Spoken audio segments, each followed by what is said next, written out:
Peace, y'all. Give me a moment. I'm going to send out a message. If you're new here, I'm Khamsin the Untamed Oracle. When I pop up like this, it's for a reason. So I'm going to send out a message to everybody on my email list and let them know that I'm live. And I'm going to go straight into channeling.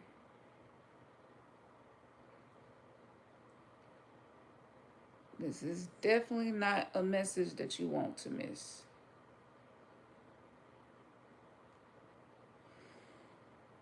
Whew.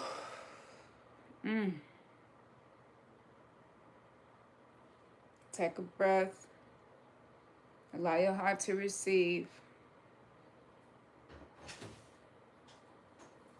Why is there someone at the door? Oh, that's probably Ernest. I'm finna get ready to do the video. Well, he knew that I had called the people to come, so he probably came on to the house. Okay, greetings, everybody.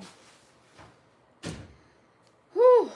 So, before I get into this channel message, let me give you all an update on me. Greetings, Goddess. So I have been doing some deep shadow work because I'm going through an ego death. And I call that an ego TKO. It's a total knockout. It's not a death. It feels like you're dying. It feels like you don't know for sure what you want, who you are. You don't know what the future holds for your relationship, your career, your health, the direction that you're moving in. You're trying to manifest, you're trying to do things, you're trying to help energy to shift to the highest potential timeline for yourself. You're listening to podcasts. Hopefully, if you're watching me, you're into this kind of stuff because this is what we do, right? We're here to learn how to be masters over ourselves. Now, the reason I don't go live as much as I used to is because I realized that I was about 10 to 15 years ahead of what's happening in the physical world. So I thought to myself, I don't want to use my energy in a way that's not benefiting me as well. And because I love doing this, I could do this every day. But my nervous system is not allowing me to overwork, to get overwhelmed by anything. And because my approach to self-mastery is mostly shadow work, because if you aren't doing the shadow work, meaning you aren't clocking the ways that you sabotage yourself, you aren't clocking the ways that you think in your inner dialogue that actually makes you feel worse. When you're not clocking these things, when you're not clocking whether or not the way that you use your energy day to day, is that leading you to where you want to be? If it's not, the universe is going to force you to do the shadow work. It's no longer optional. So if you have decided to leave the 3D matrix, to unplug yourself from the coping mechanisms, the indoctrination, the inherited beliefs, the systems, trusting fully in Western medicine, trusting fully in the food, all of these things. Like if you've decided that being woke for you means living lucid, living honest, being aware. 9 times out of 10, you grew up with a lot of trauma. And that trauma is what created the hunger that you have now for this, because most people are not doing this right now. It is 1% on this planet that's actually doing these types of things to help themselves. And that's not to put anybody down, because every soul has its own alarm clock set to when it's going to awaken to a certain level.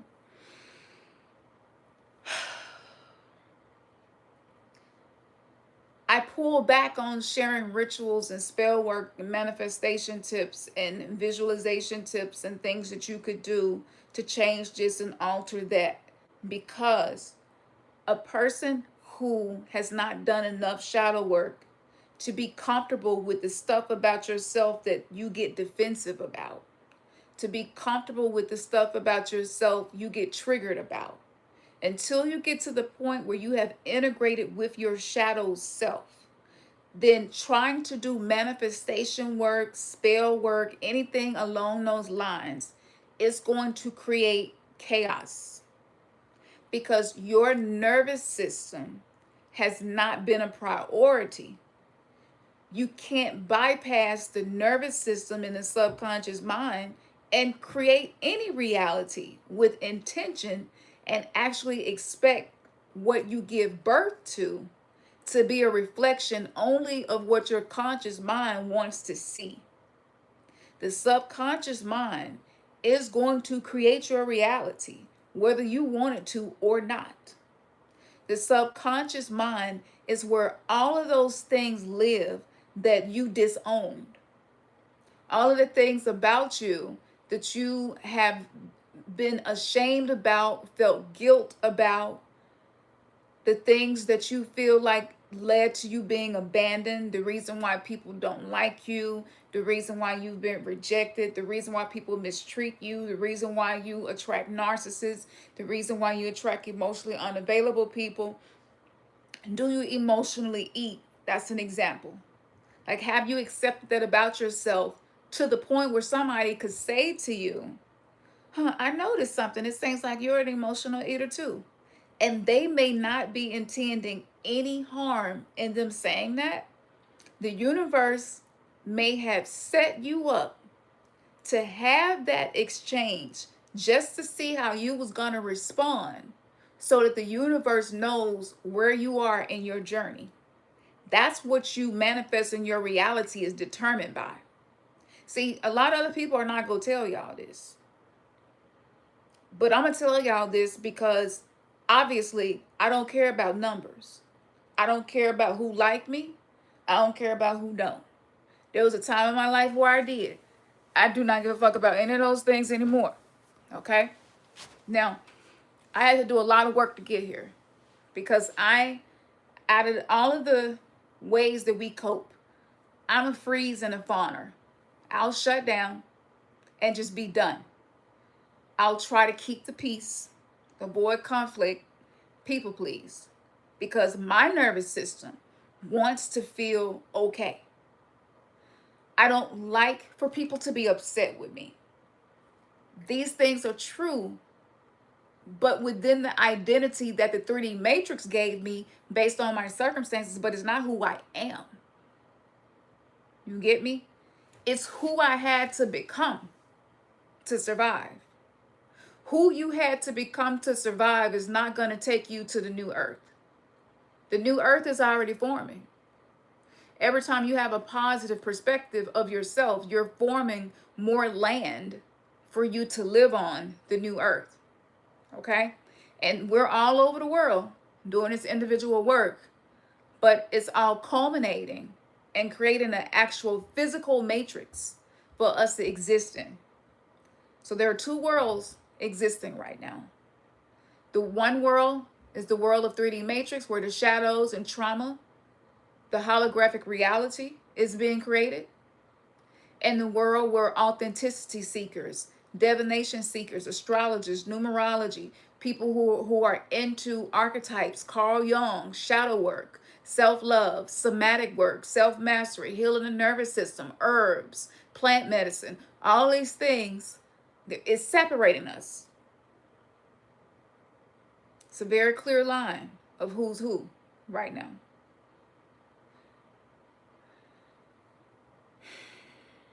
I have been so quiet where it has been uncomfortable for me. I have been sitting in some of the darkest shit. When the e-files started coming back and circulating through media again, I was like, oh shit, we're here now. I dreamed about this. I dreamed about things coming out that was being done behind the scenes, specifically centered around children. And when I was dreaming this, I was a Christian. Broke my heart, tore me up. I didn't even know what to think. I was like, damn, do I need to go get baptized again? You know, like, I don't know what to think. And so I'm going to tell you all something that I didn't want to say for a while, because you have to be ready for this information. Otherwise, it creates cognitive dissonance in you. You don't know what to believe, and you become unstable. So this is for those who are spiritually mature.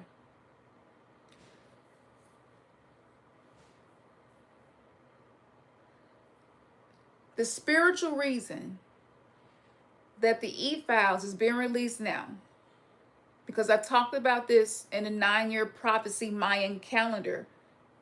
For everybody who's been following me for a long time, you know I gave y'all access to this, and it was the first time y'all had ever heard about this. But it mapped out the next 9 years, beginning with 2019, which was the new galactic year. Not a new annual year, but a galactic year where we went a full 26,000 years around. Okay? And it said that these things will come out. For healing to happen, the things that hide in the darkness have to come to the light. When I saw that and remembered the dreams, which gave me a timeline on how to prepare and what to expect after this, I'll tell you a few things. I don't speak against people, I speak against systems. Okay, because we become victims to systems that are energetically put in place, where entities, egregores, and thought forms, archons, these are parasitic entities, their modus operandi, their operation is to keep us creating mental energy of pain and suffering and trauma. Okay, that's their job, because that's how they eat. Okay, without that, they would starve. And the world would turn into a utopia. That's what would happen. And we're creating that world now, day by day. But those of us who are trying to create that world are being targeted right now. You may see more white lines in the air over where you live than other places. You may have headaches, low back pain, strange physical symptoms. If you go to the doctor, they're like, everything look fine. You know, we don't see nothing going on with you. If you're being targeted, your nervous system is under attack. You're not crazy. It's not in your mind. Shit is happening. Non-player characters, people who exist within the matrix that don't have original thoughts and do not seek out original thoughts. These people will approach you and say things that has been embedded in their program's coding to say to you, to trigger your firewall so that you cannot receive the spiritual activations that are coming from the sun in its sixth solar cycle, which is sending us all of this plasma. Sirius A and Sirius B, they're doing their thing in the background. That's the spiritual sun, okay? And it's sending us all of this energy. This energy creates a purge. It's going to push out whatever is in you and in your life that is harming you, okay? Shout out to my members only in here. Ashe. I have a members only where there's stuff that I only share there. So I'll make sure that link is in the description, but it's not difficult to find. It's for women only right now. So what happens is the demiurge, based on the non-commodity and the Gnostic text, right? They were like created by Sophia, and Sophia is like this feminine form of infinite wisdom, right? But Sophia wanted to explore the lower dimensions. And in the process of wanting to explore lower dimensions, these other entities were created. And these entities ended up, much like what we see happening with AI, they ended up having their own sentient consciousness and wanted to have their own worlds to rule over. So they also started to create. And some of this story is also in the mix in the mix of a lot of Mesopotamian mythology, in the mix of Enki and Enlil and Ishtar, Inanna, that whole thing where they were manipulating with genetics, with the creation on planet Earth. And so we have been reset numerous times where entire civilizations was wiped out and started over, including Tartaria, where we had buildings that created free energy. We knew how to heal with frequencies, and we had bells all over the world, everywhere, that was used to manipulate the frequency of our environment to keep us in a higher frequency. This was before the mud flood. Now, the mud flood was organized just like the destruction of Mu, destruction of Lemuria, destruction of Atlantis. These are civilization resets, and we're going through another one. The pandemic was a civilization reset, but it was also a galactic timeout for the souls who came here to awaken and go through this painful healing process. I'm not even going to sit here and make it seem like it's easy. It's uncomfortable and it's painful. And that's why if you're here watching me now, like, congratulations, you're doing what 99% of the world will not do. That says a lot about you and why you are here. No matter how you are feeling right now, no matter what is happening with you right now, that says a lot about why you are here and the importance of you being here. Okay? Now back to the e-files. So the e-files has a lot of information that's centered around what we would call, abuse, sexual taboos, sexual karma, violence, things like this. Okay? And so a lot of people are talking about why certain names are coming up so often in these files. And a lot of those names are names that are associated with monotheistic religion. And so you have to wonder, is there any parallels between the two, right? And there is, and I'll give you a couple. So some parallels would be in the Biblios Helios, the Book of the Sun, SUN, which is astrotheology, and every story in there is about the anatomy of the body, which is the macrocosm, and the microcosm, which is the planetary movements and the energy that it creates, and the way that that energy simulates our reality on Earth. And we can use this energy however we want to. So, astrology is not set in stone. You can work with this energy and use it to help you, or it could keep you stuck, right? So in these monotheistic religions, when a young lady's cycle starts, when she starts to menstruate, Okay. She's considered to be a woman, and she's typically married off to the highest bidder, which is called a dowry. And it's usually an older man who wants to pay her family, particularly the father, for his daughter to be the wife. And they would have to go inside of a tent on top of a white cloth, do, and make sure that there was blood afterwards to ensure that she was a virgin. Okay. How is that any different from what we're seeing now coming out? Because I don't really see a difference. And it's diabolical. I was 11, almost 12, when I became a woman. I can't even imagine my family marrying me off to somebody, a strange man in a strange land.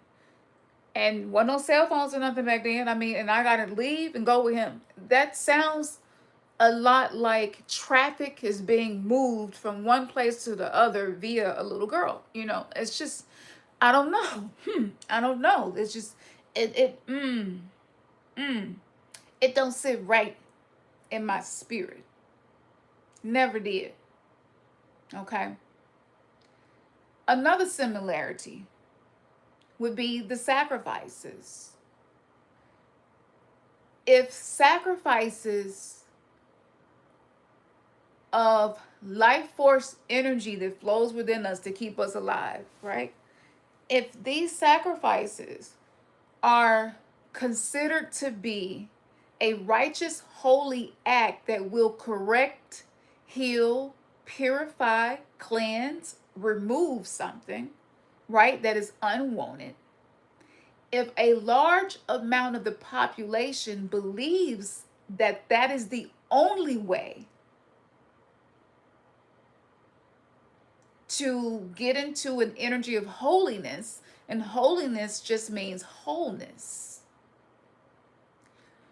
well, that means any bloodshed occurring on the planet, they become an accomplice.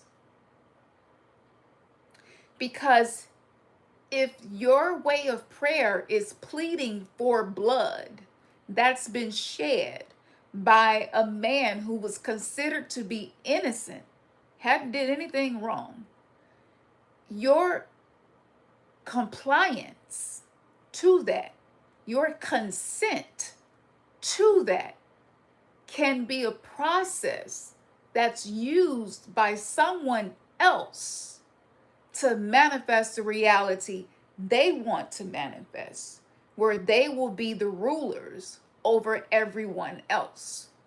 So you get the minions to do the work for you so that you don't have to.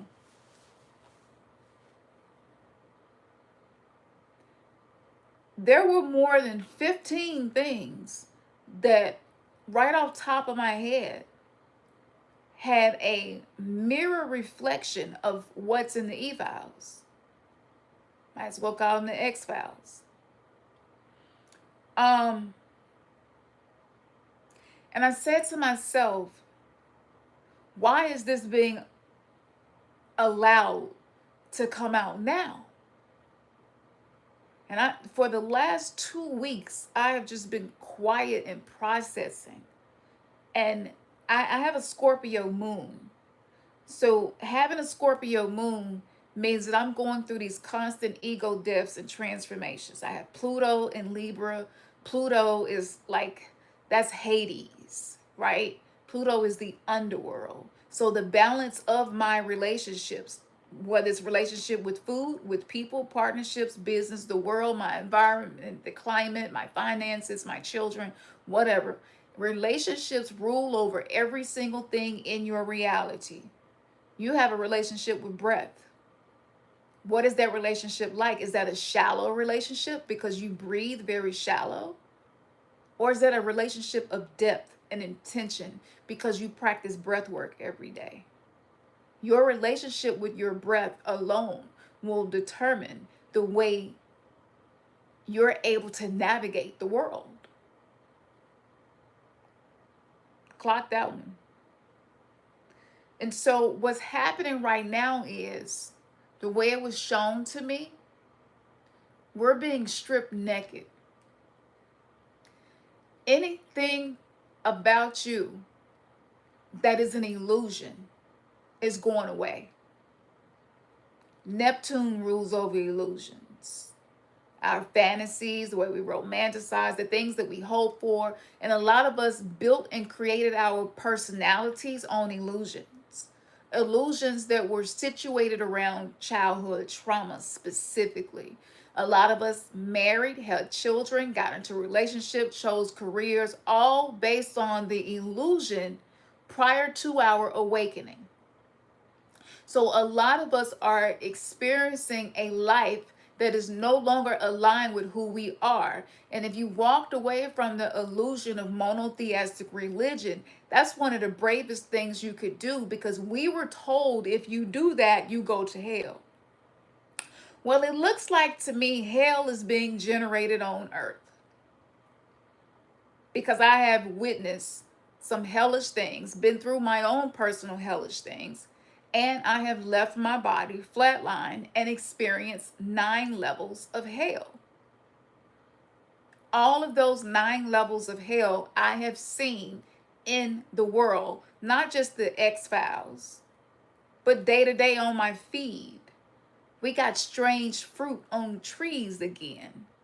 But I told everybody when Neptune moved into Aries, with all of this energy moving into Aries, the astrological significance is the same as every war prior to what we're in right now. So the astrological climate is set up for revolutionary wars, civil world wars, world wars. And so a lot of the things that we're seeing happening is because of the astrology, right?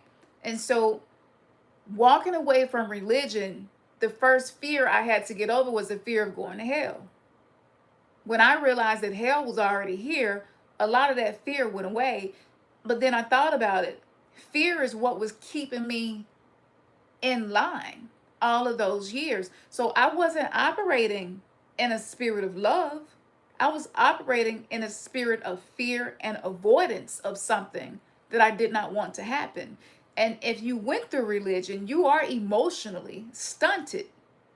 9 times out of 10, you have a soul contract that said, I will come here and experience religion, but eventually I will study, do my own research, make my own decisions, and I will walk the path of spirituality, something that's aligned with specifically my soul's mission, right? And if you said that, you're just sitting back with your popcorn looking at some of the things happening on the world stage. But we must remember, a lot of the people that are in positions to run the world stage have entities that are operating in their meat suit. So they're not even who they seem to be. And because the veil is down, as I stated in the title, because the veil is down, it's going to be so obvious that this is going to cause mass chaos and instability. It's already happening, but it's going to get worse. Okay? And for some people, religion was the only hope that they had for living.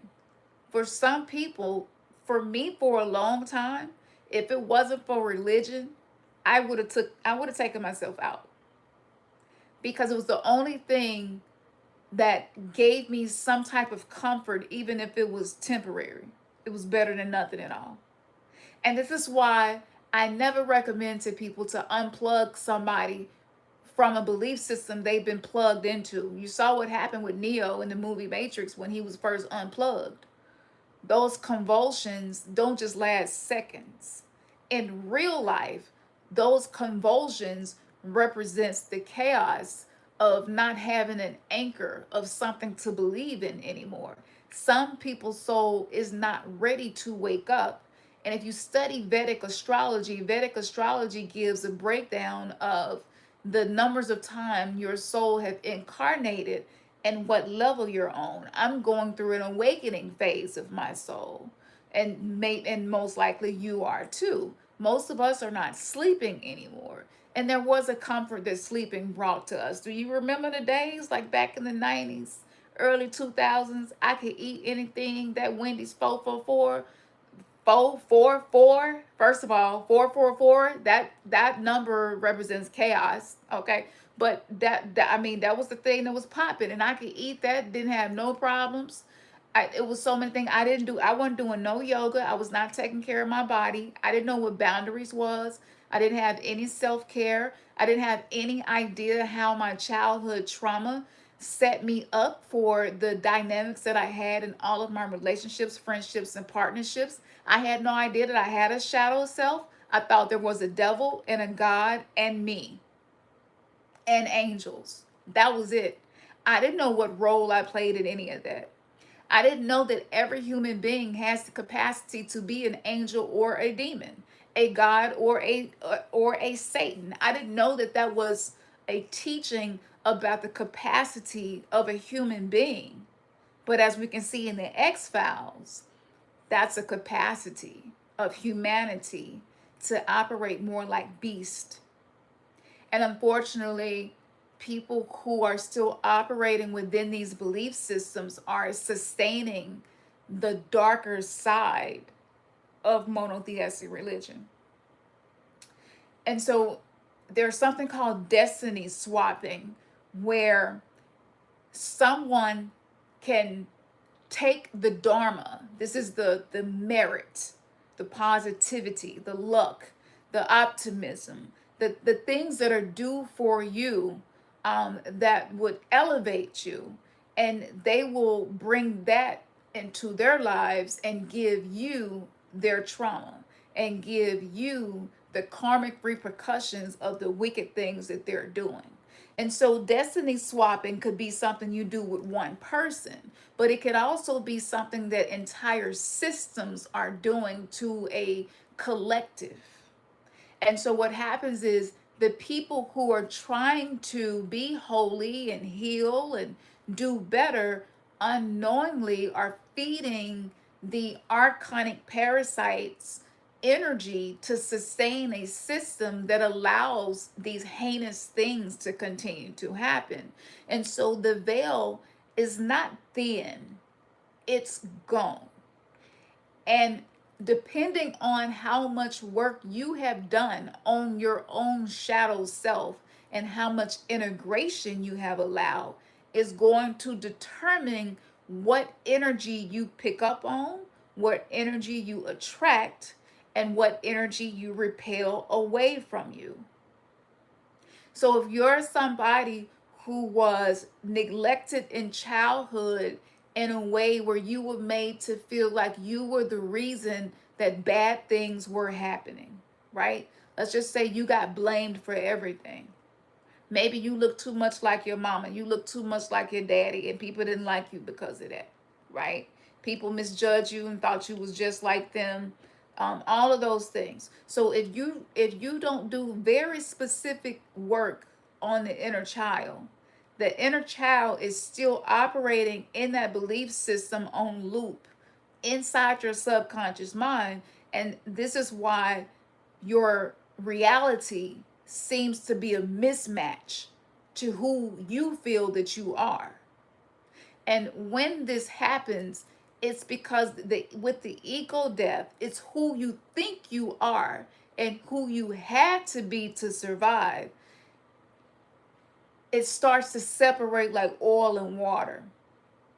And you haven't yet fully become who you want to be. You don't have routines in place for day-to-day life to create a timeline where you're moving in that direction.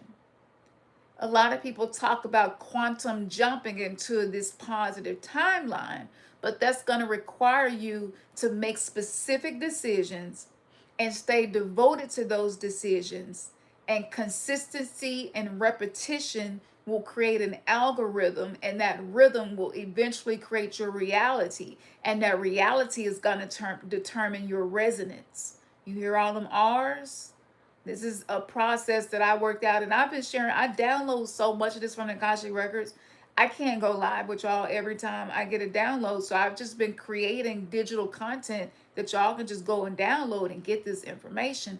Very specific protocols for specific problems, prompts, and things that you can learn about yourself that's going to tell you what you need to know. Now, with the veil being down right now, another thing that we're going to see happening, a lot of people are going to feel overwhelmed. The very first time I walked in the grocery store with my third eye fully open, and I saw that 95% of what was on sale wasn't really food, I literally felt like I was going to have an anxiety attack. I went in the bathroom and just I crashed the fuck out. I was just like, what is this? You mean to tell me I've been dealing with all of these mental and physical issues and even throughout my life, and now I've made the connection that it's what we've been eating because the gut is the second brain? And let me take you even deeper. Archons are energetic parasites, but the physical parasites that all of us have on some level, unless you are doing detoxes 2 to 3 times a year and you've been doing this for a while, you have some parasites. Whether it's liver flukes, tapeworms, hookworms, roundworms, the list goes on and on. Most diseases are some type of parasite, allegedly. I'm not a healthcare professional, so I cannot give y'all that advice and that information. As you know, we have to be careful about what we say now. But with that being said, if you look at parasites under a microscope, they look very similar to what we would call demons prior to our awakening and being able to differentiate one thing from the other.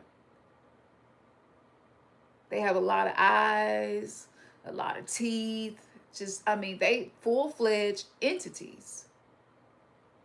And so some of the reason why some of us are depressed, and some of the reason why some of us feel heavy, and some of the reasons why we have dysregulated nervous systems is because these parasites, not just the invisible energetic ones, but the ones that's inside of us that are visible that we cannot see, they generate their own consciousness, which means they're creating a frequency, and that frequency is broadcasting something. And science has finally catching up to spirituality, but science has proven that the parasites inside of you is usually what selects the people that you have children with or the people you get in relationships with. Because they manipulate the gut, which manipulates the brain, and you can't tell the difference between somebody that you have a soul contract to be with, to heal and grow with, and somebody you just feel this intense compulsion to connect with because the parasites in them are a vibrational match to the ones inside of you. So don't think that manipulation of food is just about money. It's about dominance and control. And this really upset me because now I had something very specific to pinpoint to some of the things that I went through that I felt guilty about most of my life that happened to me, and it was not my fault. So if you are here and you experience any form of abuse, it was not your fault. Now let me tell you what it was. The abuse that you experienced was the catalyst that you agreed to wake you up. And as terrible as that might sound, as terrible as it seems that you would sit down at a table and have your life review for this lifetime, and you would agree to be molested at 7 years old. That just sounds crazy to us right now. But if you really sit with that, like how I had to sit with these things, and I realized that my frequency has always been unique and different. And this was a part of my journey. It wasn't meant to be a prison. It was meant to be a catalyst. And it has been. And the reason that I do what I do today is because of those same experiences. So I have my abusers to thank partially for the power that I have stepped into and reclaimed today. So you see, there is a purpose of duality, but that is starting to go away. Because as we heal and grow and learn, we no longer need the lessons to be painful to become wisdom. And when we allow the lessons to teach us in the moment, when we allow the triggers to be mirrors to unhealed wounds inside of us, instead of taking it personally, that's when you become transcendent. And that's when you start actually embodying your I divine self instead of letting your identity dent. DENT, which means something that has been severely damaged, something that is no longer in its whole form, something that is no longer the way it was created to be. An identity is an entity, a personality that is wounded and dented that you and I thought we had become. Your I divinity is who you are on a divine level. That aspect of you will only speak to you, talk to you when you are in a frequency where they are able to communicate with you. But if your nervous system is dysregulated, if you are in burnout, if you are stressed out, if you are in difficult relationship dynamics, if you are having a difficult time with the paths that you have chosen and you're feeling like you need to choose a different path, if that's the case, then I'm going to tell you some things that you could be doing to help yourself, because we cannot outrun our subconscious mind. There is no hidden texts, books, ceremonies, rituals, affirmations, meditations, rituals, nothing. There is nothing that is going to help you heal and become whole outside of the conversation that I'm having with you now. So I was the first person to present to you all the importance of knowing your galactic signature so that you have an idea of your galactic I divinity. I am a white galactic wizard. Next year will be a height for me, but that's what I am. And so there are certain qualities that my I divine self has that helped me to be able to see the difference between my lower self expressions, which we could call my animal self, my beast self, specifically my reptilian self. That's the part of us that live in survival mode. Reptiles live in survival mode. Reptiles aren't often caught off guard ever because they're always guarded. They're hypervigilant of their surroundings, and they will attack anything without even checking and looking first. The reptilian brain is a part of our brain's anatomy. It's back here. Okay. Now, the amygdala holds memory and processes fear. That part of the brain, remember the movie Matrix, that's where the plug went into, which goes directly into the spine. The spinal cord is where the nervous system runs up and down the spinal cord, and then it branches out throughout the rest of the body. Okay? So we're constantly being triggered to get us to see something or learn something. But I can guarantee you, y'all have had stuff happen and your mind could not stop thinking about it, and it felt so personal to you. Who here has had something happen within the last couple weeks and you ruminated about it? Anybody? Because I'm going to tell you what these entities do. And they have you thinking it's you, but it's not you. Has anybody had that happen? Any ruminations? Feeling like you're being attacked? People just be coming for you? Some people, maybe it's more extreme than for others. You might feel like whole groups of people talk about you behind your back, don't want to see you do well. Could even be your own family. It's like people just don't want to support you. People feel like you a problem. If you speak your truth, you're a problem. If you be honest about something, you're a problem. If you just go quiet and not say anything, you're a problem. People probably perceiving you as a problem no matter what you do, but you also feel like you're being attacked no matter what you do. I say thank you, Day Day. So this just goes back to what I'm saying. So the entities inside the gut and the energetic entities, the parasites, right? Energetically, they're instigators. That's what they do. Okay? And they just keep talking and keep talking and keep saying stuff that's not helpful. And it gets you into a space where vibrationally even your posture, your body, your nervous system, all of that is going to move through you. Okay? And guess what happens? I made a video about this. Go back and watch my videos if you've been missing out. But your nervous system will start to broadcast, and predators will pick up on the energy that is emitting from your nervous system. And this is why narcissists are attracted to specific people, especially unhealed empaths. Your nervous system is what's attracting people, places, and experiences into your life. Not your conscious mind, not the affirmations, not the solfeggio beats that you listen to through the night. None of those things. It's the nervous system.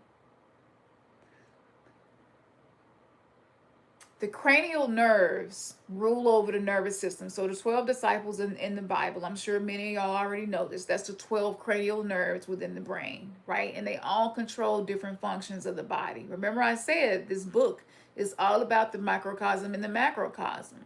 That's the heavens, quote unquote, above, or waters above, which represents consciousness, right? And the motion and movement of these planets, and then what's happening in our individual lives.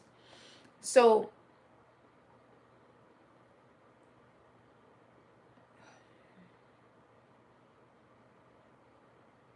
you're not going to be able to bypass anymore. You're not going to be able to feel better anymore the way that you used to. You're not going to be able to overlook things anymore. And you're going to have to slow down and question what you're perceiving to see if it's accurate, or is this a schema? A schema is an error, okay? Schema is a thinking error. It's a filter in which you perceive things through. And that filter determines the meaning of the shit that you experience. So if you walk into a room and people don't acknowledge you, speak to you, or act like they're happy to see you, depending on any unhealed trauma, you may perceive that to mean they don't appreciate my presence. They don't care about me. They didn't even acknowledge me. That's the filter that has created a holographic illusion that's not based in truth. This is you in the reptilian brain, in the lower expressions of yourself, not your higher I divine self, but the lower identity that's wounded. When in actuality, when you learn how to use all of your chakras to cut through the illusion so that you can peel back the veil and see it for what it is, you may see that someone had just passed away. You don't know about it. And both of them are kind of just not in a great space right now. So maybe they were not thinking about you, and maybe they did not acknowledge you. And maybe something happened before you stepped into the room that determined the way that they behaved when you walked in the room. It may not have been about you at all. Let me tell you something that nobody else has ever said that I downloaded from the Akashic record, and that was this, and this was life-changing for me. But the meaning that you assign to things is a mirror to how healed you really are and to which areas you require more healing. The meaning that we're going to be assigning to what we're perceiving will create our reality. So you want to be neutral. Try not to make quick knee-jerk judgments about things. Don't be so quick to accept a meaning that's based in the pain that you've experienced in the past. It would even behoove you to say, even though I feel like this shit is personal, if I take it that way, it's going to keep me stuck. I don't want to do that. So I'm just going to be neutral about it. I'm just going to detach. Sacred detachment, the art of sacred detachment. This is why the Buddha laughs. You see the laughing Buddha? Why is he laughing? What is he laughing about? He's laughing because he's reached a level of transcendence and enlightenment where he's detached from this simulation. He knows that we come back over and over and over again to continue learning these lessons so that and eventually we don't need this level of density to learn anymore. And once you reach that space, you move into the fifth dimension. And there are worlds in every dimension beyond this one. And so your soul will move into a different dimensional experience based on what you have learned. But learning something and wisdom is two different things. Wisdom is, I embody what I know. I show up a certain way because of what I know. And for a long time, for those of us on the spiritual side of personal development, self-mastery, self-realization, self-deification, for a long time, we relied heavy on intellect. We intellectualize everything. And I'm sure a lot of y'all probably know more than I know about stuff. But if you're not embodying that knowledge, it has not yet become wisdom. So your wounds are bleeding all over your experience and giving you a meaning to things happening in your life that will keep you as food for the archons and to keep you under the foot of those who have deemed themselves to be the supreme rulers over humanity. I'm okay. Just go say it. If being nice was a way that you created safety for yourself, that shit gonna feel damn near impossible to do now. And I'll tell you what I mean. Nice is not the same thing as kind. Nice is I overgive, I overexplain, I overcompensate, and I go out of my way to try to create peace, to keep people happy, to make people feel better at the expense of my own self. That's nice. I'm motivated by guilt.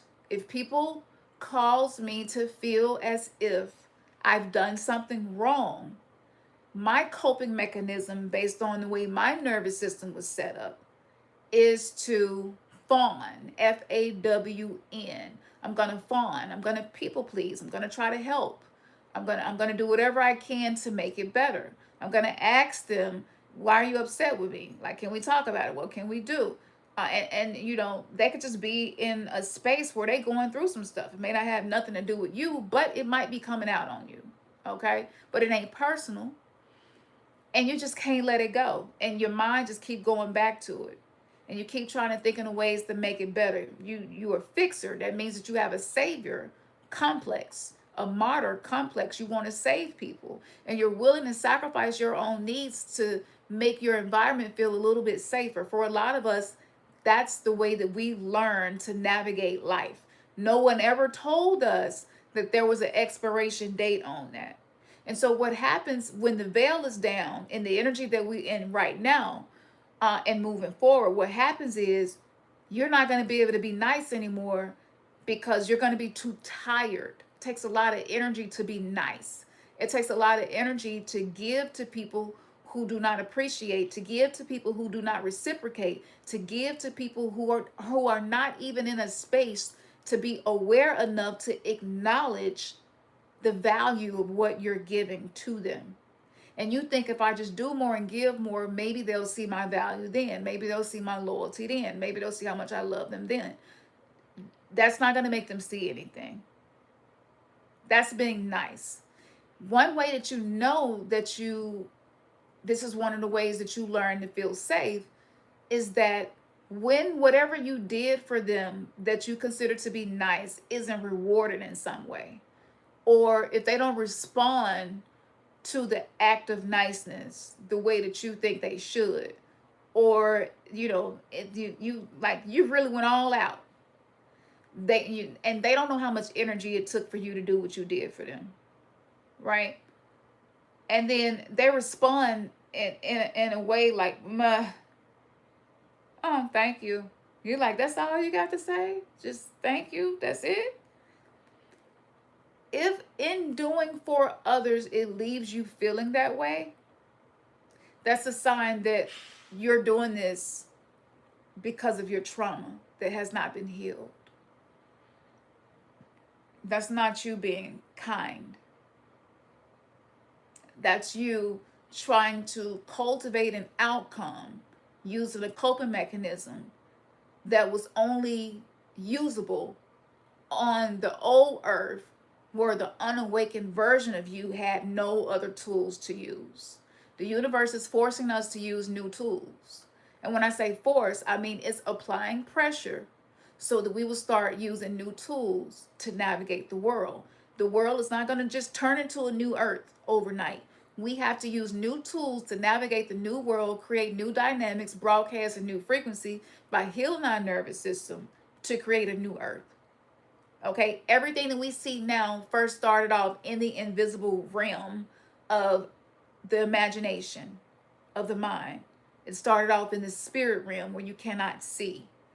Okay, so this is like a wave function of particles, like with a double blind experiment, and observation of these particles actually changed the action and outcome of the particles when they did this study. So when you're observing something, yourself, somebody else, your bank account, your health, whatever, the meaning that you assign, the intention that you have, the energy that you're allowing yourself to marinate in that moment is what determines the outcome. So it don't matter how nice you are, it's not going to change the outcome. You can't outrun your subconscious mind and your nervous system. Your life can only reflect back to you what is happening there. And a lot of us feel bitter, resentful, and unloved because we know that we give more than we receive. And it's almost like you can't stop doing it, especially for us as women, because that's what women were programmed to do and be.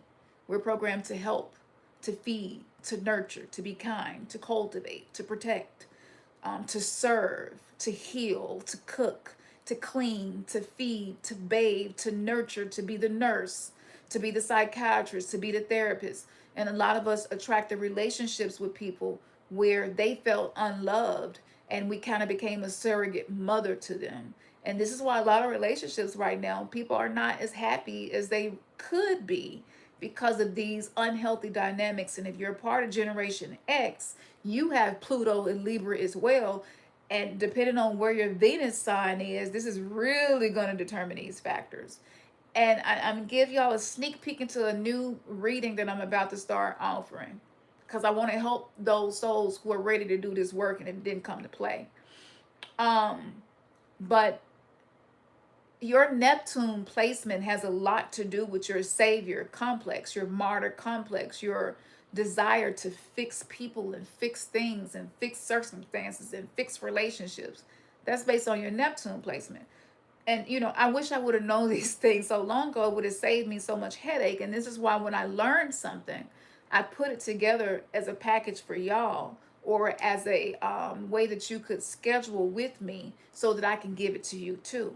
Okay, so we don't have to keep letting ourselves be stepped on and be at the bottom of the totem pole and continue to be the prey. Maybe it's time for us to accept the fact that the way that we show up is what has allowed us to be mistreated for so long. Maybe we mistreat our own selves, and so we experience that outside of us to help us see that. So these are some of the main points that I wanted to channel with you all that was coming to me today. And I'm really shocked and surprised. I had at least 6 videos that I attempted to make and never uploaded because the energy was saying, no, no, this is your moment of silence. You're going through an ego death. You need to sit in uncomfortable things about yourself. You need to stop focusing on other people and focus on yourself. You need to stop blaming other people for the things that they do and focus on the meaning that you assign to it, so that what they do is not going to matter as much. It's not going to change you. And so I've been going through that. So if you're going through ups and downs, if you're going through changes, congratulations. It means that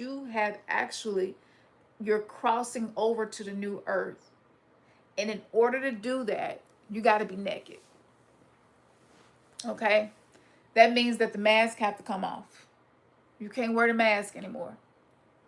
People around you can't wear a mask anymore. And some people are probably going to be uncomfortable with your presence. And the more that you do this work, the more some people become uncomfortable with your presence because they feel bare, vulnerable, and naked around you. And that's one of the things about doing this work, is that people who have something to hide are not going to be comfortable in your presence, right? And so that takes an adjustment. You have to get to a place where you're able to notice that that's what's happening, and be okay with it and not have to judge it or see it as a negative thing. Another reason I stopped sharing a lot of the magic and manifestation things that I do is because I realized that if you are not working on your nervous system every single day, doing magic for you could absolutely be dangerous. Because you're going to manifest some stuff that's swimming around in your shadow self that you have not acknowledged yet. And if you tend to be very critical and hard on yourself, which is also, I'm going to give y'all like specific things that you could look at about yourself to get a mirror of your soul and to get a map for how you self-sabotage. Like literally, this is going to be like a scrying mirror to your soul. So stay tuned. Make sure that you are signed up for my email newsletter, because before I start doing those, I'm going to send an email out. And for those of you who've been with me for a while, you already know. I hope y'all like this. Don't forget to like the video, y'all, and let me know, let the algorithm know, because the more people have access to this, the less we're going to see things like X-Files coming out. We actually have the power to turn this around and shift the paradigm.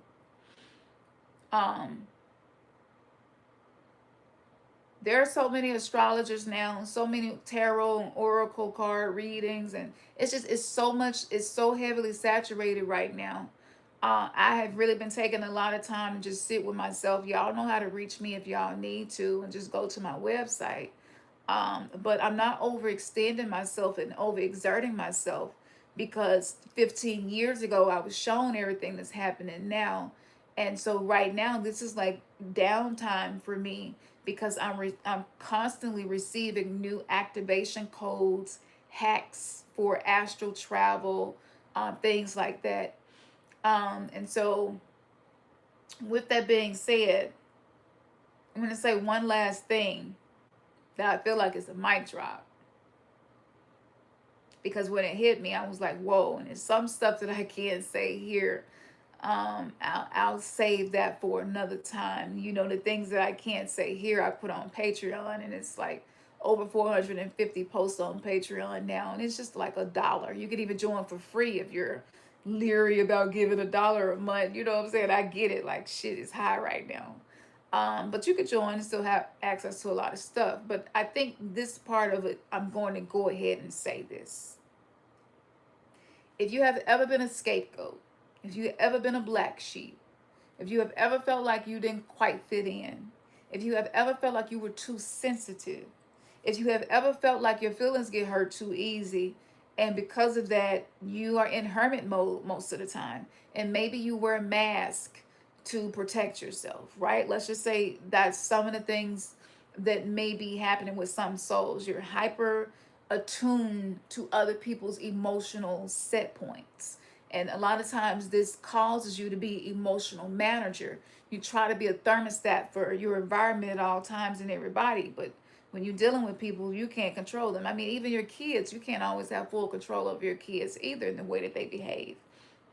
And so there is a lesson in sacred detachment that we're learning right now as well. But I wanted to point this out with some earlier things that I connected, which is this: the gods and goddesses that we read about, they were segmented into portions, and given those portions were assigned to us and embedded within our human design, okay, as different traits, different spiritual gifts, different difficulties that we would go through. And some people call this your matron or your patron, god or goddess, Orisha, Neter, Neteru, depending on the spiritual system that you're looking at. But I look for the common denominator. There's always a common thread across ancient spiritual culture. And the reason I continue to study archetypal energies, these are forces of nature, forces of consciousness. The reason I continue to study that is because sometimes you need another version of you to try on in your day-to-day life. So some days I don't approach life as Khamsin in her regular self. There are some moments where it's best for me to be Sekhmet. And this is a moment for me to channel my anger and my rage so that it doesn't make me sick, so that it doesn't overload my liver, because anger is stored in the liver. If you have pain over here, that's your liver talking to you. And there are a lot of other symptoms like itchy skin, jaundice, like the list goes on and on. The liver does a lot. But Sekhmet is a solution for liver problems, aka anger issues. So this is when I know it's repressed. A sign of repressed anger is doing things to be nice to people but feeling resentful when they don't react to it in the way that you feel that they should. So when I notice myself falling into that pattern, I can't pull out of it just because I've noticed it.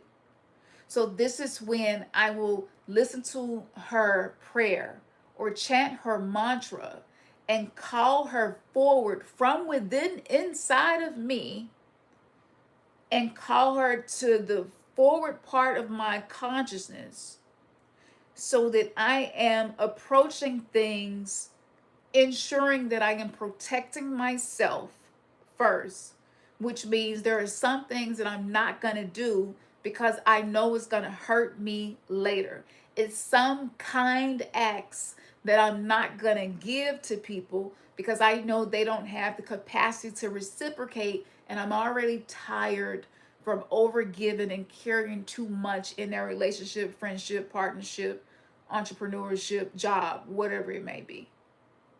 So when I do this, I may wear a certain color that's coordinated with this particular force of nature, with this particular archetype. And that helps me to operate in that energy and to not fall back into the wounded aspects of Khamsin that haven't yet healed. So when you see me make posts about gods or goddesses or anything of that nature, it's not about worshiping something outside of you. It's about activating a potential capability inside of you that is untapped potential. Okay, so let me make that clear. Because when I first started sharing about this, it wasn't heavily saturated. A lot of people were not talking about this. Now, so many people are talking about it. I think a lot of us stopped believing in it. And I think a lot of us don't even feel like it's helpful. I think a lot of us, we don't know what the fuck to believe in. Like, this segment really exists? You know, is that a thing? Can that be helpful for me? Like, what that's got to do with me in my life? How that's going to help me with what I'm dealing with? And I think a lot of us, just through frustration and not being able to accomplish certain things in life, some magical spiritual approaches that we had some years ago might not be something that we lean into now. As far as spell work and ceremonies, you are a living altar. Your ancestors are alive inside your DNA. Your matrilineal ancestors live in the mitochondrial DNA. The DNA is under attack just like the nervous system, and it's for this very reason. Ancestors are not all calm and kind. Some of them come to bring the pain. Knowing who and who not to call on is conducive for your growth. Acknowledging that within you is not just the trauma of your in which you are descendants of, but the gifts and the spiritual abilities which lives inside of the spleen.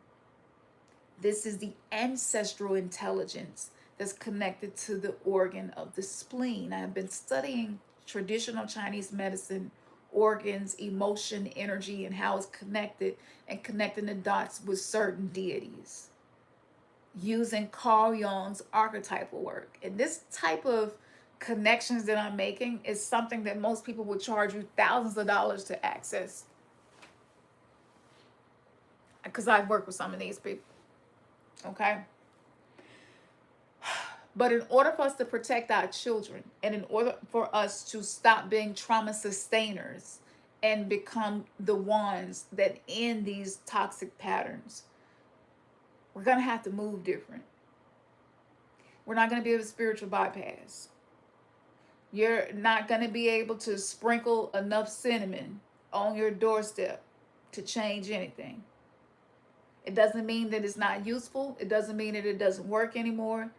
It means if what you're doing externally, you're not able to hold the frequency of that spiritual working long enough for it to bring you the outcome that you desire, because of certain things that we've already discussed, it's not going to bring the outcome that you want. And I have been very disappointed at times where I put a lot of money and energy behind something and it did not turn out the way that I hoped for. And when I troubleshooted why, it's everything that we're talking about right now. So if you wonder why I'm not pushing that as hard and talking about that as much, that's why. Now, for those of you who have been keeping yourself in a certain alignment, and you know that when you do spell work, your mind needs to be clear. You do not have multiple voices that you're listening to. You're able to hold that vibrational frequencies. Let's just say you're doing some protection work. Well, if doing that protection work and you keep thinking about somebody who'll be attacking you and hurting you all the time, the protection work is not going to work as well, because your mind, your nervous system is overwhelmed by whatever happened. You didn't clear your nervous system. Do you know how to clear your nervous system? We've been talking about Florida water, Palo Santo, and sage, but how do you do that to your nervous system? Because it's going to determine the outcome of everything that your hands touch, everything that interacts with you. You can't bypass you. You are the goddess of your reality. Accept it. Some of the stuff that's in your life that hurts, you created it. Maybe your unconscious self created it, but it's somehow connected to you, and that's okay. That doesn't mean you're bad. There's no reason to feel guilty about that. You're not born in sin and you're not shaped in iniquity. Those things are not true. But the reason why we were told to believe those things coming onto this planet was to keep this planet a prison planet. So as long as we feel like we're not whole, we're messed up, we're not worthy of anything better, it gives consent for certain types of abuse to continue to happen on a personal level and collective level. That's why they needed us to believe we were born in sin, shaped in iniquity, so that we can even look at a little bitty baby and see that baby not as innocence. And when you have that type of mindset, you'll do anything to that baby. And as far as I'm going to go with that. So this means that if people get amnesia in between every incarnation and don't remember their past lives, we can trick them by setting up red tape systems, maritime law, manipulating when the new year is, manipulating time, manipulating the days, manipulating the calendars, creating fake holidays. We will do all that to confuse them. They'll never feel like they have the ability to create, to co-create with Source, the Most High, the Great Mother, whatever you call that highest creation. All right. They'll never be able to tap into that part of them that actually can shift the paradigm and take power away from us. And that way we don't have to fear them. But we still see fear of certain groups of people even happening right now. And where's the fear coming from? Because melanated people, are we really that bad of people? Is it, are we really that bad that people fear us? And that people will pull out weapons when they see our children with a water gun? What is happening? The reason why this amount of fear is around certain groups of people, and that's because we are gods and goddesses. We may be fragmented, we may be wounded, but we are gods and goddesses. So keeping us stuck in trauma loops, keeping us stuck in assigning meanings to things that reflect our trauma, and not knowing certain astrological points about ourselves, not knowing our human design, not knowing our galactic signature.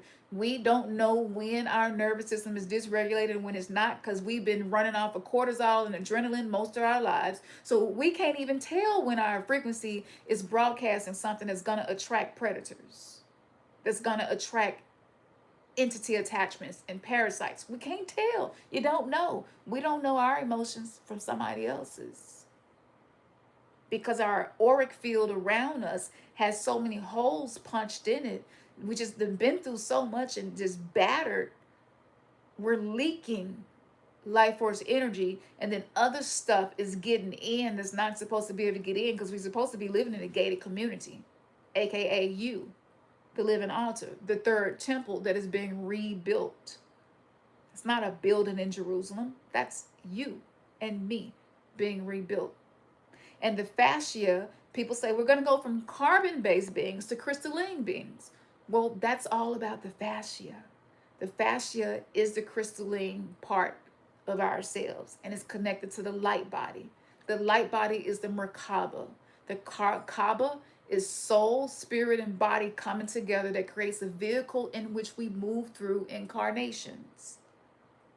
And so what happened was, they make sure that our mind is wiped, so we have amnesia. You don't remember anything from your past life. So it's going to be harder for you to access the parts of you that have already practiced something very well on the planet, right? And so if they can do that, then we could take gods and goddesses. Just imagine if you're playing a video game and you make these gods and goddesses forget who they are. They think that they're slaves. They're going to behave like slaves. And they don't know who they actually are. And so you can actually set the program up where the activities that they're involved in is actually rituals and ceremonies that's creating a different timeline to be experienced by those who know these things. So we'll just use the gods and goddesses to do rituals and not be aware that they're doing rituals. They'll be doing what they think is line dancing, because they don't know that they're conjurers and firewalkers and descendants of rain dancers. They'll be doing line dancing, and that line dancing will actually anchor in frequencies of war, because they don't remember in the past life that when it was time for war, there were certain dances that they would do that would organize the energy field to be set up for them to win the war. We can't let them remember these things. So we will use them, and we will use the music to program them to believe things that are not really even true, but it's going to keep them in a place of feeling inferior, lacking self-esteem and confidence. They're going to doubt themselves. And we will make sure that the 3D matrix reality is showing them something about themselves that doesn't align with who they really are. And that's going to confuse them even more. And then we're going to make sure that their relationships are unstable, unsafe, that they attract things that feel unsafe. And as long as they're in this fear frequency and feel unsafe and the nervous system is dysregulated, they can't hear the things the ancestors are whispering to them. They won't be able to get downloads from the Akashic records. They won't have access to these things. And then we'll be able to rule, and we won't have to lift a finger. All we have to do is make sure that we have laws in place to keep them in line, to make sure that we have beliefs in place, feeds on the algorithm to keep them blind.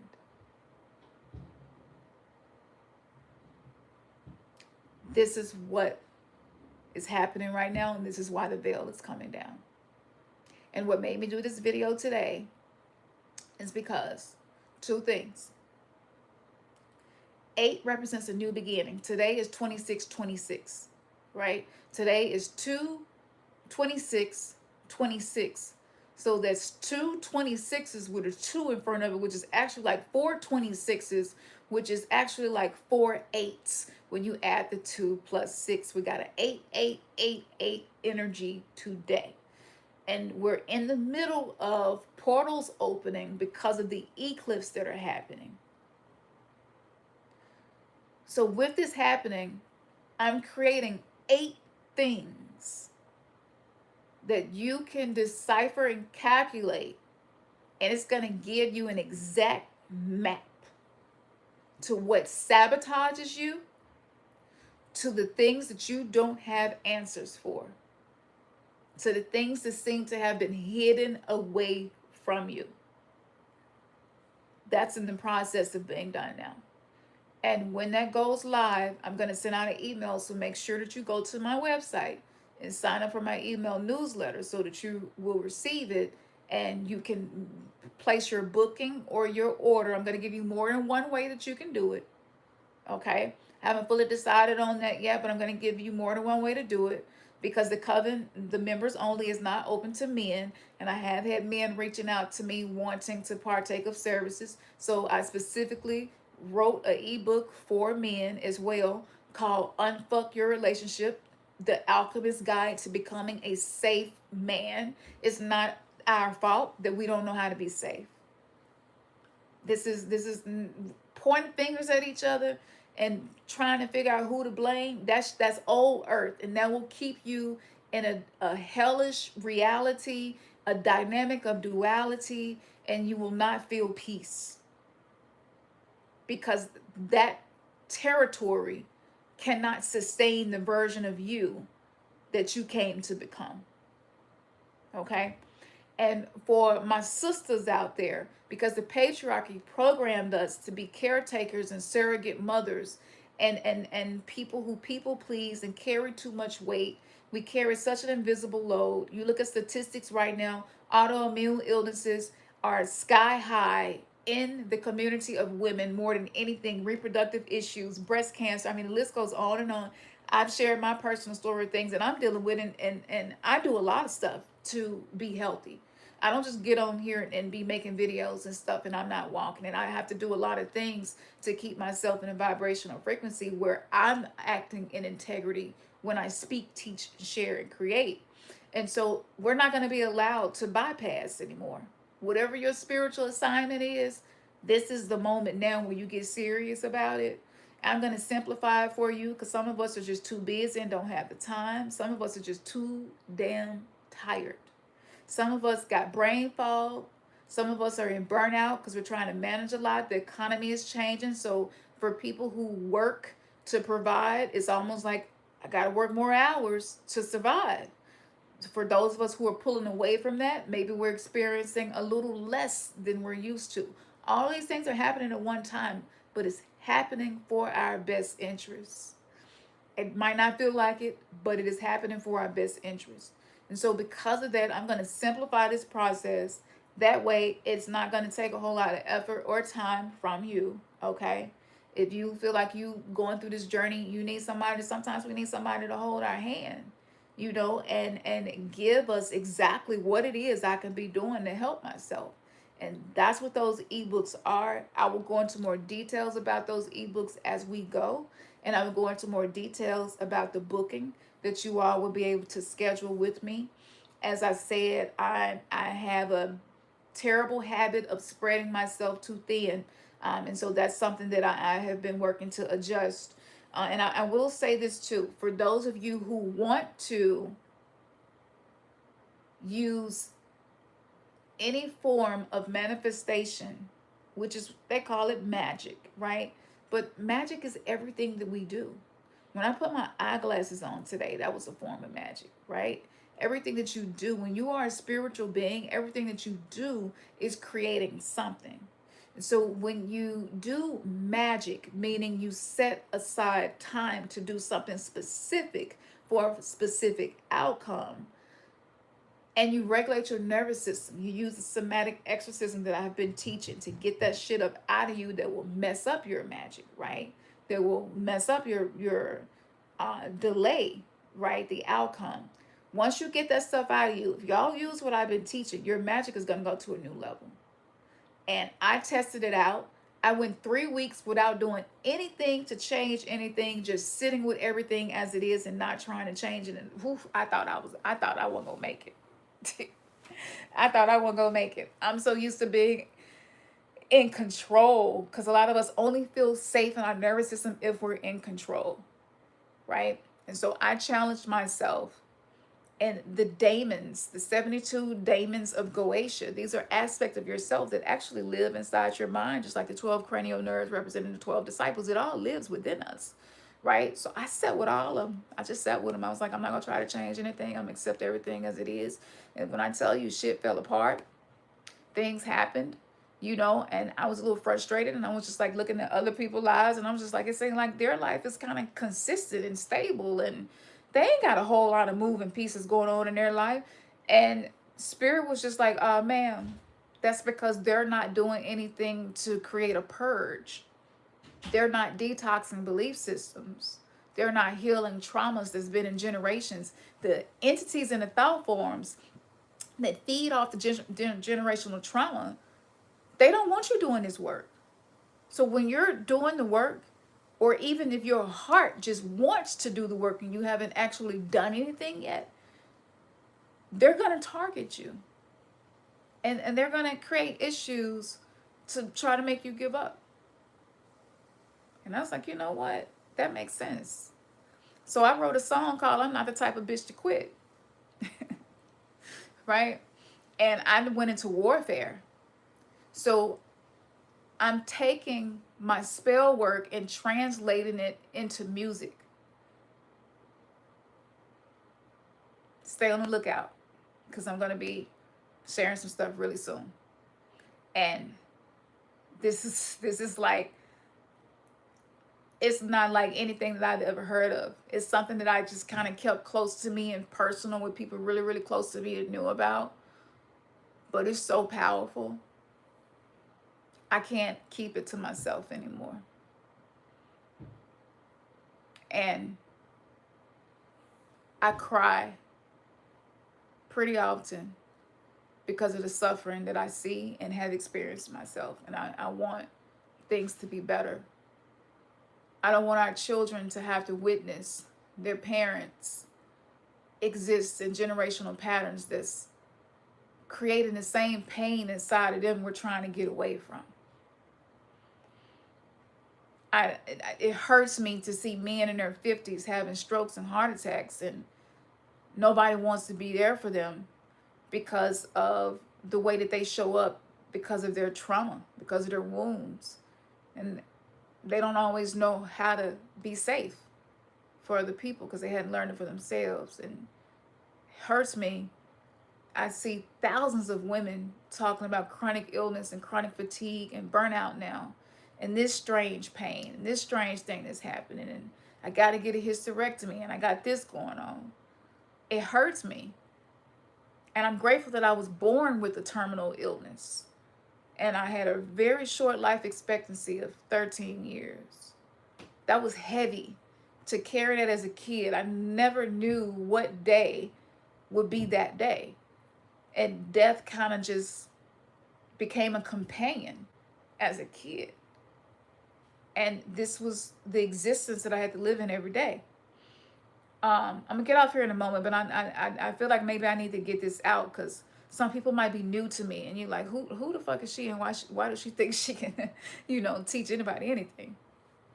But I had to carry that with me as a child. And most children don't have to think about stuff like that, and I did, and that's what created the person that I am today, and I'm so grateful for that, even though it's been a very painful journey.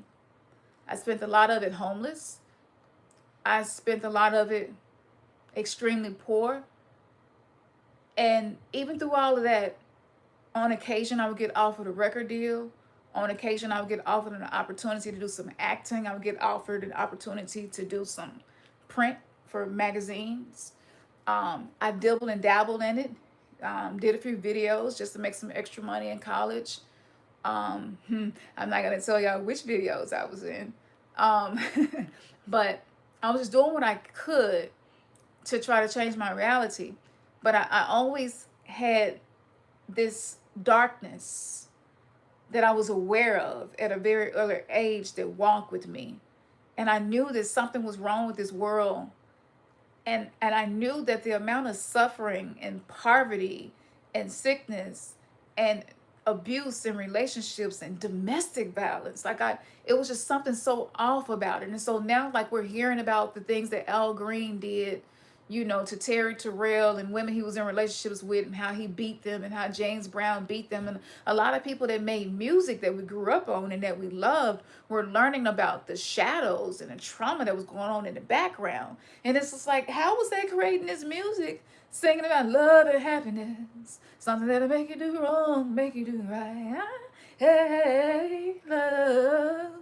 And you beating the hell out of people in the background. It was just like, and I sat with it for a moment, and I was like, what is this teaching us? And it's teaching us to not be afraid, to not allow fear to paralyze you from facing your shadows. Because if you do not face the darkness within you, how in the hell do you expect the darkness in the world to be faced and to change? It is the shadow work. It is facing the darkness. It is being willing to have the courage to see things that we did not want to see because we couldn't change it, or because it made us uncomfortable, or made us sad, or made us mad, whatever it is. Now that we're starting to face that and wake up, all of a sudden stuff is coming out. And in the past it was just rumors, but now it's like confirmed. This is what was going on in the background. And a lot of those men, they were the result of the patriarchy. They were wounded too. And this is not to excuse abuse, but they were wounded too. And that's just a mirror of how much pain the slave trade, land being taken away from us not knowing that we are indigenous to the Americas, you know what I'm saying? All of these things, taking our culture away from us, taking away our spirituality. We've taken away our medicine men and women. And now we got to rely on Western medicine, and medical malpractice is the third leading cause of death in this country. But when we were in our tribes and our villages, like that wasn't happening. We were living much longer. We were much healthier. Our children were happy. We were raising with villages. Now you got single mothers and single fathers and even couples trying to raise children and take a whole village to raise one child. And it's just one or two people trying to do it all. And the stress of it from previous generations was suppressed, but now it's coming out in us. So we're having a hard time keeping up with shit, doing the budget. Just simple things feel so hard. We're learning that we're autistic. We're learning that we're ADHD. We're learning that we're bipolar. We're learning that we have borderline personality disorder. We're learning that we have some narcissistic traits. We all have some of them. If you got at least 9 of them, no, you're considered a narcissist. So we're learning all of these things, and then we're learning about astrology, and we're learning that our moon sign often shapes the emotional environment of our childhood, and that our past lives actually are connected to the parents that we chose in this lifetime, and the partners that we chose in this lifetime, and the patterns that we chose in this lifetime. Did you peep the 3 P's? Partners, parents, patterns. All the same letters, just slightly rearranged, okay? So with that, there is a protection ritual that I'm going to share in the coven, and I'm going to go ahead and do that now, actually, when I get off of here, and I'm going to upload that to the coven. And you can become a coven member if you are a woman and you would like to, and you don't want to do this work alone. There are a lot of different benefits, and you can read about that on my members only page here on YouTube. But I did some protection work today. Because for those of us who are doing this work that have children, your children sometimes come under attack, not because of anything that they're doing, but it's because of the work that you're doing. And I went through a period where I didn't believe none of that shit worked. I did. I went through a period where I didn't even believe in my crystals no more. And this is my obsidian right here. Like, meditating with this, a lot of those negative thoughts leave.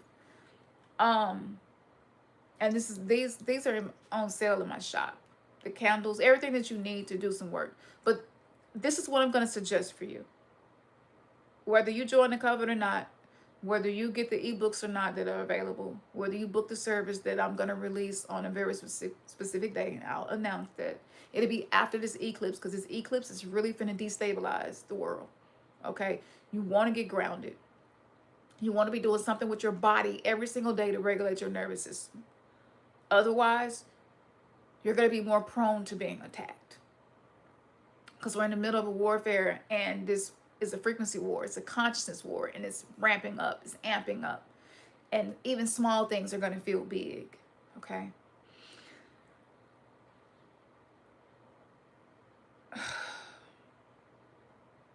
I had a dream. And obsidian is like this crystal right here. You read the history on obsidian, okay? It's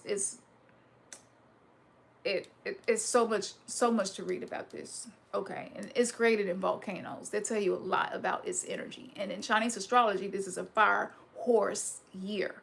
So working with something that's created by a volcano can be very helpful. This is obsidian as well. So like I'm not going to play with these energies and these entities that want me to feel small and to keep me standing on the middle of the battlefield, and I don't have any weapons to protect myself. Like, I'm not doing that anymore. And so that darker aspect of you that's just like, oh, wait a minute, hold up. No, I'm not doing that. Oh, this what we doing? We in the middle of a warfare? Okay, well, this what we doing. I'm not going to be standing here acting passive. I'm going to do what it is I need to do to protect me and mine. I'm not going to play this game anymore. I'm not going to play the game with these thoughts that I'm having. I'm not going to play the game with this self-doubt anymore. I'm not even going to play the game with other people who are trying to pull me back into my old self, even if it's not on purpose. I'm just not doing it. It's not serving me. And when you have children, amplify this, because they will start coming for your children. Even through schools. There are NPCs in schools too. And there are some children who have certain energies within them that will bully and do things to kids that's really painful. And it just has nothing to do with anybody being bad or worse than somebody else or inferior. This is just about pain, suffering, and trauma and the way it shows up. And this is why coming to earth as a child is one of the most courageous things a soul can do, because earth is the lowest expression of experience within this part of the galaxy. It's very dense. And when you come here, the very first thing that you experience is being smacked on your ass after your mama done went through all of this pain and push you out, or C-section, cut, snatch you out. That creates birthing trauma, okay? And then you come out under all these fluorescent LED lights that we're not used to. We're coming straight out of water of the womb into air that's polluted. Like, as soon as you get here, you don't even get the opportunity to thrive. As soon as you get here, it's like activate the soul contract for all of the trauma that happened. And so this is the reality of coming to earth, but it's beautiful too. It's not all suffering. And I'm someone who has had to learn how to be with pain and suffering and learn the lessons from it so that I don't demonize everything that challenges me to be different and to be better. And if you have people in your life that are difficult, start perceiving them as someone who challenges you to be better versus someone who has the power to dehumanize you, break you down, and destroy you. Just the meaning that you assign to them being in your life will change the outcome of your life without having to change them or remove them. And that's why a lot of us are in difficult relationships right now, because that's a lesson in self-empowerment and sovereignty that we are being taught, okay? So the protection work that I did, something very specific happened, and I knew that my child was being attacked because of a dream that I had earlier. And after going back into the hospital recently, hospital sucks and pulls off the soul. I don't know if anybody can relate or ever been there, but like it was a whole different level of warfare going on when I was in the hospital. Okay, it wasn't just the food, it wasn't just the discomfort of the bed, dealing with different people coming in and out, being around all of the machines, all of the technology. It's just, that's another talk for another time. But hospitals do drain soul energy. And it's set up like that. It didn't used to. Where we went to heal was in sanctuaries and wasn't set up that way. But after that experience, it was a lot of things that I had to do to restore myself. And so having this dream and then them coming for my child the way that they did, sometimes it's a mixture of adults and children. Sometimes it's just one or the other. Sometimes it's even family members. You know, a lot of us were abused at the hands of family members. So this is just, you know, these are soul contracts. And this is why I'm going to show y'all some things you can do to be able to change this. But the work that I did, it worked so much faster when I made sure that I kept my mindset, my nervous system, did my somatic work, those 3 things that I did, and like that. It was one of the fastest, and it was just candle magic. And it took a couple hours for me to start seeing an outcome. And a couple hours is really, really good for candle magic. And I was like, this is the step that I had been skipping. I'm the antenna. I'm either going to be a 3D tower or a 5D tower. And what I'm broadcasting and emitting into the universe is what's going to determine what returns to me, right? So I have my obsidian, wearing my obsidian, clearing my energy field, Palo Santo, all of your tools, name your tools, right? All of those things. Turn each direction and call on your ancestors who ascended to higher levels, frequencies of consciousness and love, your spirit guides, your divine self, right? Turn north, south, east, west, right? You activate the room, you create the sacred circle, the sacred space for it. You make sure that there's nothing going on that's going to distract you and disturb you. This is you holding space for this womb that you're creating to sustain the baby that is your working, whatever your working is as a practitioner. And so I did those things, and I didn't even realize that going into my workings without regulating my nervous system first was to my own detriment. And so what we see in the X-Files is just a reminder that children have not been protected properly. And sometimes our own coping mechanisms, our own addictions, and the things that sabotage us, you can't always blame something on the world or externally. A lot of those things in the X-Files are permissible because of the invisible things that we've talked about tonight. All right. So I'm going to go ahead and, like I said, I'm going to share that. Let's see, make sure. Yeah, you're not the only one. Yeah. Hey, Royalty. Shout out to all of my coven members. I say to each and every one of you. Okay. Yes, yes, yes. When the energy, some people are just not going to be able to deal with your energy. So replay this. Hopefully you got something from this that can help you. For those of you who liked the live, thank you for that. For those of you who commented and shared, thank you for that. I appreciate you. For my top fans, you have a crown by your name. That's because of your engagement or you being a members only here on YouTube. I appreciate y'all for that. It has not been easy running a business right now. I'm not pushing a lot of ads. I'm not sending out a lot of emails, but the spiritual tools, go and look in my shop. Don't sleep on those things. The digital tools are ready for immediate download.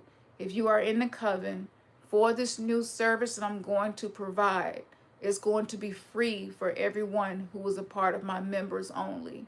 Okay? So you could join and you're not going to have to pay for this new service. Okay? But for anybody else, this service will be available. Make sure that you're on my email newsletter. When you get emails from me, you might have to go in your promotions folder or your spam folder to make sure that you are receiving those emails. Because once I'm full, once I can't take any more, and I'm going to process as many of those reports as I can, I'm going to stop it. So this is not going to be something that's going to be open forever. Okay? The eclipse is March 3rd. Eat light leading up to this point. Try not to overeat. A little emotional eating, it happens, right? Even I do it, but I pick something that's healthy so that I can emotional eat and don't have to be worried about what it's going to do to my health. So eat light. Don't go outside looking for the eclipse. Indigenous cultures typically did not do that. They knew that there was a time of reflection, time to sit with themselves, okay? And I think that's it. If you want to get some obsidian, you can order it in the shop. It's just really good to whisper into as well. Manifestations, prayers, things that you want to send out. Even sometimes if I'm ruminating a specific thought and I feel like some type of entity, thought form is really trying to get me to feed them my mental energy and my emotional energy, I will speak it into my obsidian and it absorbs. That's why it's black. Black absorbs energy. I would do that. Be careful with it. If you drop it, it will break. But that's okay too. Like mine's is broke on the side.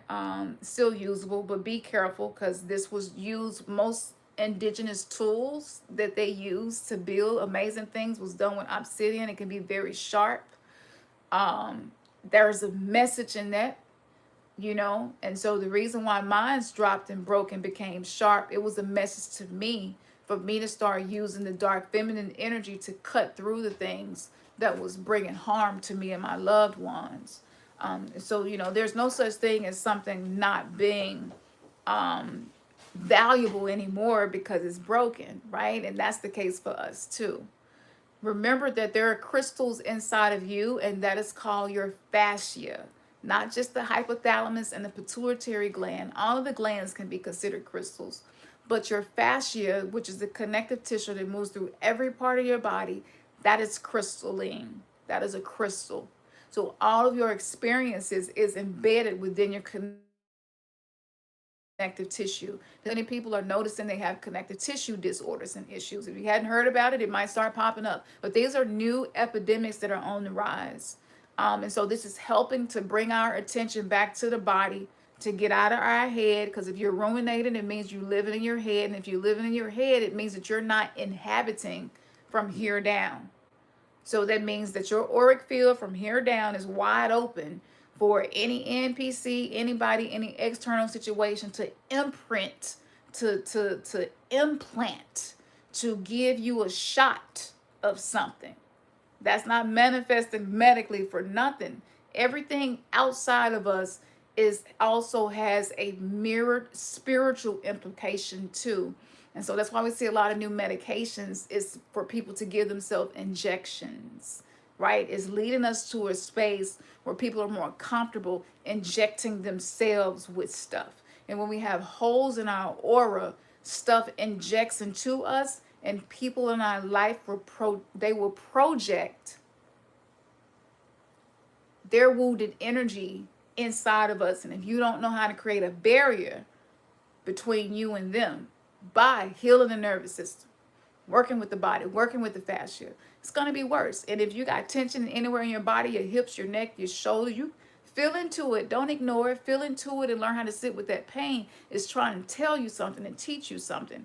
But if your body has tension trapped in it and you're trying to have a heart-to-heart conversation with somebody about something that's important to you, or a pattern that's been happening that's hurtful. I've been talking about unsafe relationships a lot lately because it's what spirit is telling me to talk about, because this is the root of how we're actually going to shift the paradigm to create a new heaven and earth, which is really just our experience on earth.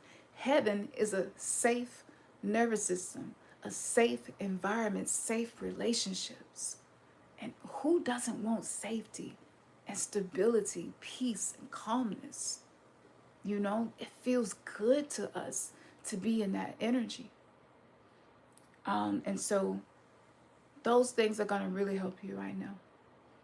I think that this was everything that I needed to announce and say. I'll make sure this replay stays available on the channel. I have a new channel, my backup channel. Go and subscribe to Khamsin Untamed Oracle as well.